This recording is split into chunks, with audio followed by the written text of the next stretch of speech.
Hello everyone, स्वागत है आप सभी का एक और नई वीडियो के अंदर। और आज मैं आप लोगों के लिए लेकर आ चुका हूँ रॉन्ग टर्न 4 का एक्सप्लेनेशन। तो ये मूवी पिछले पार्ट्स का प्रीक्वल है और इसके अंदर हम जानेंगे उन सारे म्यूटेंट्स की ओरिजिन स्टोरी। और वीडियो शुरू करने से पहले मेरी आप लोगों से एक ही रिक्वेस्ट है कि अगर आपने इस चैनल को अभी तक सब्सक्राइब नहीं किया तो आप इसे सब्सक्राइब कर लें, ताकि मुझे वीडियो बनाने की मोटिवेशन मिलती रहे और मैं आप लोगों के लिए इसी टाइप का क्वालिटी कंटेंट लाता रहूँ।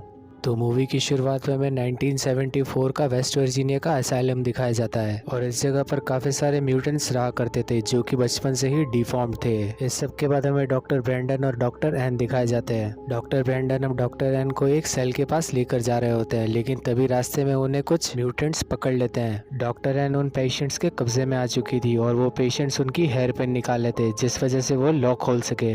वो पेशेंट अब बड़ी ही चालाकी से डॉक्टर एन की पेन निकाल चुके थे और डॉक्टर ब्रैंडन डॉक्टर एन को वहां से बचाकर आगे वाले प्रिजन तक लेकर जा चुके थे, जहां पर वो डॉक्टर एन को हिल्लिकल ब्रदर्स के बारे में बताते हैं। हिल्लिकल ब्रदर्स तीनों म्यूटेंट भाई थे जिन्हें डॉक्टर हिल्लिकल ने पकड़ा था, जिस वजह से उन तीनों का नाम हिल्लिकल ब्रदर्स पड़ गया। और जब डॉक्टर हिल्लिकल ने इन्हें पकड़ा था तब ये लोग अपने पेरेंट्स को खा चुके थे और ये तीनों ही इस जगह के सबसे खतरनाक पेशेंट्स है। सबसे पहले वो दिखाता है थ्री फिंगर को, जो कि अपनी 2 उंगलियां पहले ही खा चुका है और इसी वजह से इसका नाम थ्री फिंगर है। फिर हमें दिखाया जाता है वन आई, जो कि अपनी एक आंख निकाल कर खा चुका है और इसे बिल्कुल भी दर्द महसूस नहीं होता। और आखिर में हमें दिखाया जाता है सॉटूथ। ये हर समय अपने दांतों को लोहे की सलाखों पर घिसता रहता है, जिस वजह से इसका नाम पड़ चुका है सॉटूथ। फिर डॉक्टर एन पूछती है कि ये तीनों इतना दर्द बर्दाश्त कैसे कर लेते हैं, जिस पर डॉक्टर ब्रैंडन बताते कि इन तीनों को दर्द महसूस ही नहीं होता और इन तीनों ने मिलकर हॉस्पिटल के काफी सारे लोगों को जख्मी कर रखा है। और इतना कहकर ये दोनों लोग वहां से चले जाते हैं। फिर हमें वही पेशेंट दिखाया जाता है जिसने कि वो पेन चुराई थी और वो पेशेंट अपना सेल खोलने लगता है, लेकिन वो इतना ज्यादा समझदार नहीं था कि वो अपनी पेन की मदद से उस लॉक को खोल सके।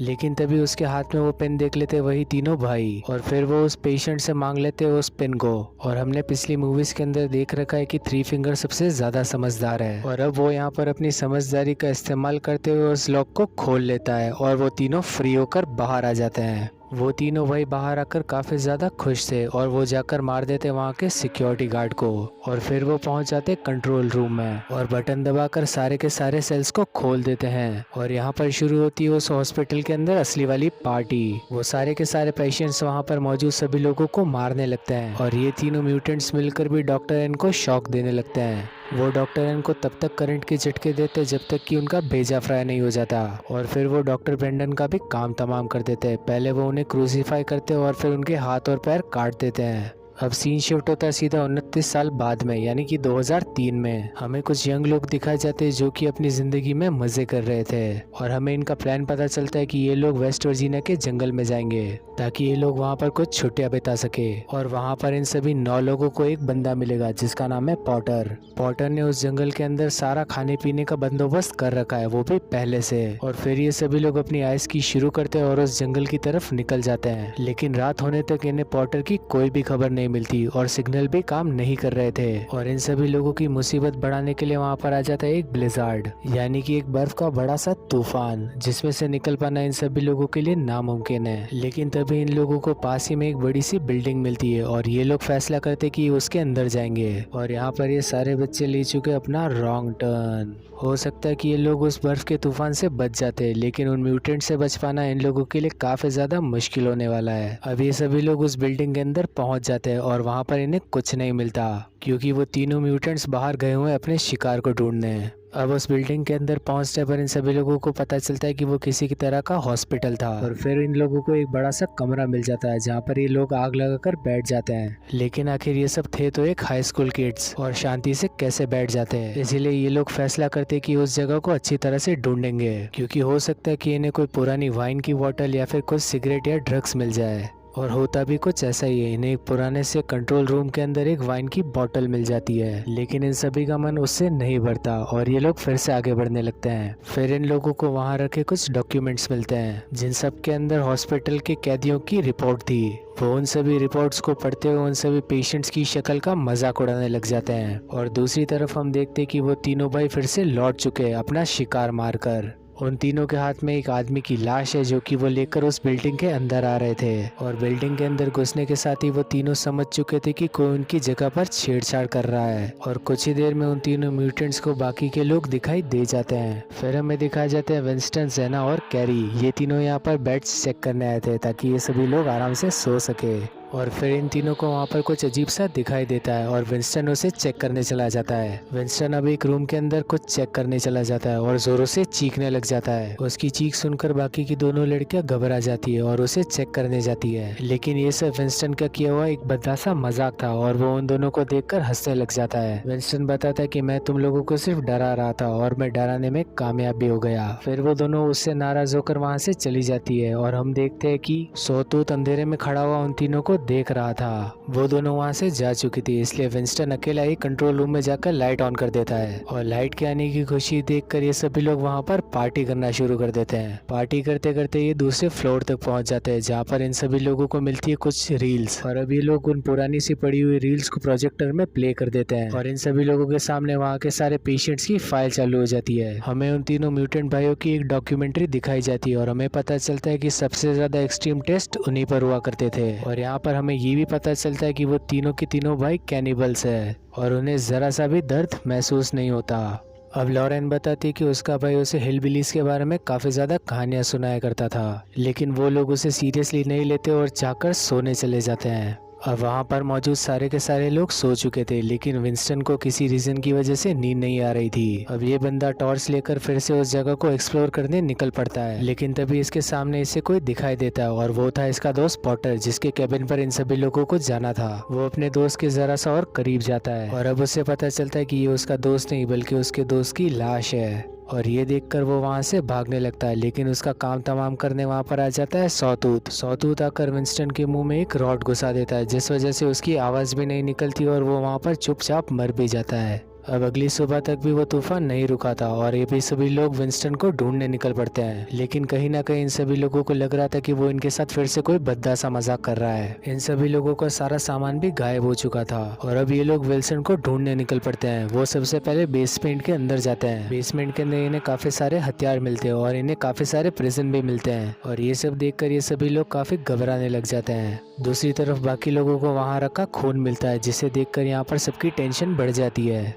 अब बेसमेंट में ये सभी लोग अलग अलग होकर विंस्टन को ढूंढने लग जाते हैं और सबसे पहले जेना जाती है किचन की तरफ। किचन में वो देखती है थ्री फिंगर को, जो कि पॉटर की बॉडी के अलग अलग टुकड़े कर रहा था और ये देखकर वो वहाँ से भागने लगती है। अब भागते वो अपने सारे दोस्तों के पास चली जाती है और उन्हें सब कुछ बताने लगती है, लेकिन तभी उनके पास एक शर्ट आकर गिरता है जिसके अंदर कुछ लपेटा हुआ था। अब केन्या उस शर्ट की गांठ खोलने लगती है और उसे पता चलता है कि उस शर्ट के अंदर था पॉटर का कटा हुआ सर। ये लोग इतना सब कुछ देखकर संभल भी नहीं पाते, लेकिन तभी वो म्यूटेंट्स उन पर फिर से हमला कर देते हैं, वो भी छत से। वो इन सभी लोगों की तरफ एक बार वायर फेंक देते हैं, जो कि जाकर लगता है सीधा क्लेयर के गले में। क्लेयर अब यहाँ पर फांसी खा रही थी और वो म्यूटेंट्स उसे ऊपर उठाने लगते हैं, जिस वजह से उसका गला कट जाता है। काइल अब क्लेयर को बचाने की कोशिश करने लगता है, लेकिन अब तक तो बहुत देर हो चुकी थी। इस सबसे घबरा कर वो उस जगह से बाहर भाग जाते हैं और अपनी स्नोमोबाइल स्टार्ट कर वो वहाँ से भागने लगते हैं, लेकिन उन्हें पता चलता है कि उसका स्पार्क प्लग काम नहीं कर रहा और ये सारा काम था उन तीनों भाइयों का। ये लोग अब यहाँ से नहीं भाग सकते थे और ये लोग फैसला करते कि ये लोग लॉरेंस को वहाँ से जाने देंगे, क्योंकि वो स्की चैंपियन थी और यहाँ से बाहर निकलना जानती थी। वो इस जगह से निकलेगी और जाकर पुलिस को सारी इन्फॉर्मेशन देगी। अब लॉरेंस के उस जगह से चले जाने के बाद ये सारे लोग जाकर फिर से उसी बिल्डिंग के अंदर छुप जाते हैं, क्योंकि बाहर रहना इन सभी लोगों के लिए मुश्किल था, क्योंकि बाहर थी ठंड और इनके पास नहीं थे गर्म कपड़े। ये लोग अपने आप को उस रूम के अंदर लॉक कर लेते हैं और ये लोग फैसला करते हैं कि अब ये लोग नीचे जाएंगे बेसमेंट के अंदर, क्योंकि बेसमेंट में इन सभी लोगों को हथियार मिलने की कुछ उम्मीद है, क्योंकि वहाँ पर काफी सारे हथियार पड़े हुए थे। अब ये सभी लोग दो टीम बांटकर वहाँ से चले जाते हैं और इस जगह के बेसमेंट में इन सभी लोगों को मिलता है सौतूत, लेकिन ये सभी लोग उससे बचकर फिर से आ जाते हैं। अब वनाई उस जगह के दरवाजे में होल कर केन्या को पकड़ लेता है, लेकिन केन्या उसके हाथ पर भेंट दे मारती है, जिस वजह से वनाई को पीछे हटना पड़ता है। सौतूत ने यहाँ पर डेनियल को पकड़ लिया था और वो सभी लोग उसे किचन में ले जाकर एक टेबल पर बांध देते हैं। बाकी लोग अब कंट्रोल रूम में जाकर देखते हैं कि डेनियल उनके पीछे नहीं है, इसीलिए वो उसे ढूंढने चले जाते हैं। ये सभी लोग अब पहुंच जाते हैं किचन में, जहाँ पर ये लोग देखते हैं कि वो तीनों म्यूटेंट्स मिलकर डेनियल को जिंदा खा रहे थे। थ्री फिंगर उसके मीट के टुकड़े को तेल में फ्राई कर कर खा रहा था और अब इतने में डैनियल की मौत हो चुकी थी। बाकी के लोग अपनी पूरी हिम्मत जुटाकर उन सारे म्यूटेंट्स पर हमला कर देते हैं और उन सभी लोगों को अपने पीछे ले जाकर उन्हें एक सेल के अंदर बंद कर देते हैं। कायल अब उन तीनों को जलाकर मारने लगता है, लेकिन केन्या उसे ऐसा करने से मना करती है। वो कहती है कि ये सभी के सभी लोग मासूम है क्योंकि इन्हें कभी इंसानियत के बारे में सिखाया नहीं गया और इन तीनों लोगों की मासूमियत तो हमें दिख ही रही है। वो दोनों लड़के अब कायल को उन्हीं म्यूटेंट्स के साथ छोड़कर चली जाती है ताकि वो उन सबका ध्यान रख सके, लेकिन कायल की नजर उन सभी से हट जाती है और बदकिस्मती से वो वही सेल था जिसके अंदर वो पेन पड़ी हुई थी। वो पेन इतने सालों से उसी जगह पर पड़ी हुई है। अब थ्री फिंगर अपने दिमाग का इस्तेमाल करके फिर से उस सेल को खोल देता है और बाहर निकलकर ये तीनों लोग मार देते हैं कायल को। अब केन्या यहाँ पर कायल को चेक करने जाती है, लेकिन तभी वहाँ पर कायल उसे नहीं मिलता और ठीक उसी टाइम जनरेटर भी बंद हो जाता है। वो अंदर जाती है तो उसे पता चलता है कि सेल के अंदर वो तीनों म्यूटेंट्स थे ही नहीं। वो भागते हुए एक रूम के अंदर पहुंचती है जहाँ पर बाकी के लोग मौजूद थे और उन्हें सारी सिचुएशन के बारे में बताती है और तभी इन लोगों को दरवाजे के होल से बाहर एक आदमी दिखाई देता है और ये उसे पकड़कर पीटने लग जाते हैं। इन सभी को लग रहा था कि इन्होंने थ्री फिंगर को पकड़ लिया है, लेकिन दरअसल में था वो कायल। उन तीनों भाइयों ने कायल को नहीं मारा था, बल्कि उन्होंने इसे मोहरा बनाकर इन लोगों के पास भेज दिया और इन लोगों ने इसकी फिर से जान ले ली। और जैसे ये बात इन सभी लोगों को पता चलती है, ये सभी लोग अंदर ही अंदर टूट जाते हैं। अब इन लोगों के पीछे फिर से वही म्यूटेंट्स पड़ जाते हैं और ये लोग भागते भागते पहुंचते सीधा उन्हीं म्यूटेंट्स के रूम के अंदर और यहाँ पर इन्हें अपना और बाकी सारा सामान मिल जाता है। अब ये लोग उसी रूम के अंदर प्लान करते हैं कि ये लोग खिड़की तोड़कर बाहर निकल जाएंगे, लेकिन आखिर था वो एक सैनिटोरियम। उसके बाहर एक प्रोटेक्टिव शील्ड लगी हुई थी जो कि मेटल की बनी थी और वो म्यूटेंट भाई भी इन लोगों के काफी ज्यादा करीब आ जाते हैं। अब सारा उस खिड़की को तोड़ने में कामयाब हो जाती है और उसके बाहर निकलने लगती है और बाकी के लोग भी एक एक करके उस जगह से बाहर निकलने लगते हैं, लेकिन जेना उस जगह के बाहर नहीं निकल पाती। सौतूत उसके अंदर एक ड्रिल घुसाकर उसका भी खेल खत्म कर देता है। अब ये सभी लोग अपनी स्नोमोबाइल लेकर वहां से भागने लग जाते हैं। पता नहीं है स्टार्ट कैसे हो गई, लेकिन वो म्यूटेंट्स भी इनके पीछे लग जाता है। वो सबसे पहले ब्रिजेट के ऊपर अपनी स्नोमोबाइल चला देते हैं। फिर हमें लॉरेन दिखाई जाती है जो कि पिछली रात मदद लेने गई थी, लेकिन ठंड के कारण वो भी मर गई और उसके मरने की जगह ठीक सड़क के सामने थी। अब केन्या और सारा अभी तक जिंदा थी और उनके पीछे लगा हुआ था थ्री फिंगर, लेकिन ये दोनों यहाँ पर एक प्लान बनाकर थ्री फिंगर की आइस मोबाइल ले लेते हैं और वहाँ से काफी ज्यादा खुश होकर जाने लगते हैं। लेकिन इनकी खुशी ज्यादा देर की नहीं थी। ये लोग इतना खुश होकर अपने सामने बॉब वायर देखते ही नहीं और उस वायर में फंसकर इनका गला कट जाता है और इसी के साथ ये लोग यहीं पर खत्म हो जाते हैं। और तभी वहाँ पर आ जाता है थ्री फिंगर अपनी वही खटारा गाड़ी लेकर और वो इन दोनों के कटे हुए सर को लेकर चल देता है और इसी के साथ ये मूवी यहीं खत्म हो जाती है। और इस सब के आगे क्या हुआ हमें पता चलेगा नेक्स्ट वीडियो में, जो कि मिलेगा इसी चैनल पर। तो वीडियो पसंद आई हो तो इसे लाइक करना और चैनल को करना सब्सक्राइब। मिलेंगे नेक्स्ट वीडियो में, तब तक के लिए बाय।